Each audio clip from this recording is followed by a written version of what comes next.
राजधानी भोपाल में एक बार फिर कांग्रेस ने केंद्रीय मंत्री अमित शाह के खिलाफ प्रदर्शन किया, जिसमें प्रदेश कांग्रेस अध्यक्ष जीतू पटवारी सहित बड़ी संख्या में कार्यकर्ता शामिल हुए। केंद्रीय गृह मंत्री अमित शाह के डॉक्टर भीमराव अंबेडकर बयान को लेकर मध्य प्रदेश में विरोध थमने का नाम नहीं ले रहा। मंगलवार को एक बार फिर राजधानी भोपाल में बाबा साहेब के सम्मान में विशाल रैली निकाली, जिसमें प्रदेश कांग्रेस अध्यक्ष जीतू पटवारी, पूर्व मुख्यमंत्री दिग्विजय सिंह, विधायक फूल सिंह बरैया, आरिफ मसूद, पूर्व मंत्री सचिन यादव सहित सैकड़ों कार्यकर्ता शामिल हुए, जिन्होंने लिली टॉकीज स्थित अंबेडकर प्रतिमा से जिंसी चौराहे तक पैदल मार्च निकाला।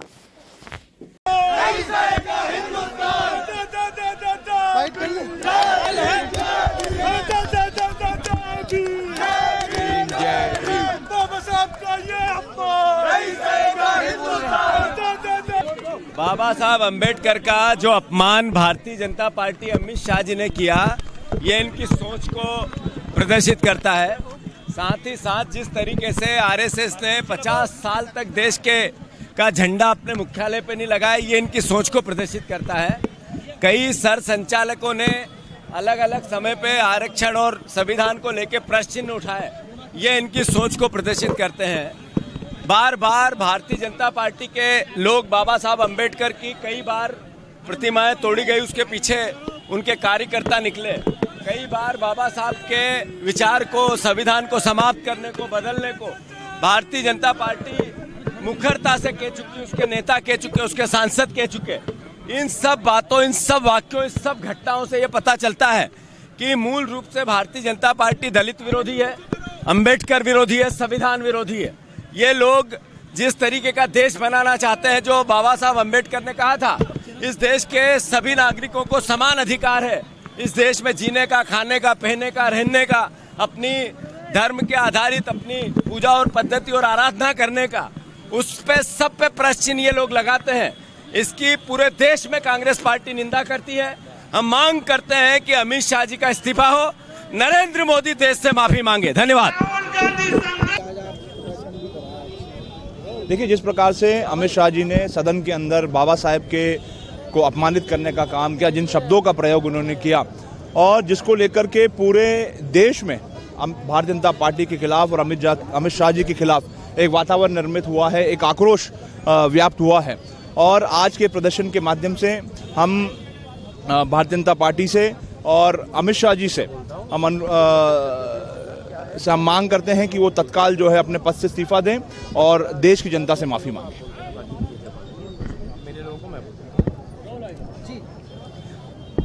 पूछना पड़ेगा, जी पे नहीं बोलते हैं। को हमारे गला सुखाओगे क्या?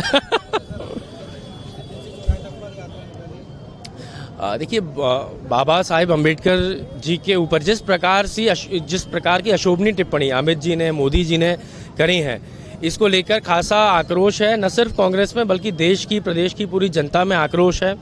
और एक चीज़ स्पष्ट है कि भारतीय जनता पार्टी के लोग और नेता संविधान के खिलाफ हैं, और हम चाहते हैं पहले तो जो टिप्पणियां उन्होंने करी उसके लिए वो माफ़ी मांगे। साथ ही में विजयपुर में जिस प्रकार से बाबा साहेब अंबेडकर जी की मूर्ति तोड़ी गई भाजपा के गुंडों द्वारा, उसके लिए भी माफ़ी मांगे।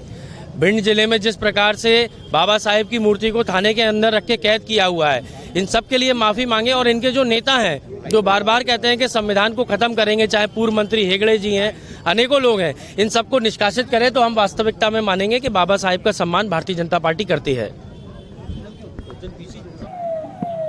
भारतीय जनता पार्टी की सरकार दिल्ली में, उसके गृह मंत्री अमित शाह, उन्होंने बाबा साहेब अंबेडकर का संसद में अपमान किया है कि अंबेडकर अंबेडकर अंबेडकर अंबेडकर ऐसा फैशन चल पड़ा है।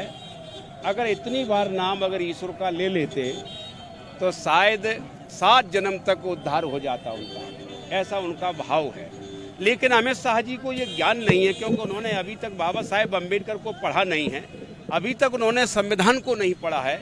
अगर अमित शाह जी को ये पता चल जाए कि संविधान जिस दिन लागू हुआ था उसके ठीक पहले इस देश में कौन सा कानून लागू था, साक्षात पशु पुक्ष विषाणहीना, ये सारे के सारे जानवर हैं और जानवर के सींग और पूंछ नहीं होते हैं। संविधान में कहा गया कि आज से ये प्रथाएं, ये परंपराएं आज से शून्य घोषित की जाती हैं। तो अगर इनको मालूम होता तो ऐसी बात नहीं कहते। करोड़ों लोग 140 करोड़ों में से लगभग 135 करोड़ लोग बाबा साहेब अम्बेडकर को ही भगवान मानते हैं। तो ये क्यों कहते हैं कि वो भगवान उद्धार हो जाता?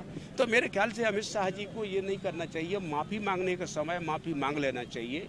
और मैं ये नहीं कह रहा हूँ कि माफ़ी मांगने के बाद ये आंदोलन ख़त्म हो जाएंगे, लेकिन जनता के अंदर जो आक्रोश की तीव्रता है शायद उसमें कमी आ जाए, ऐसा होता ही है।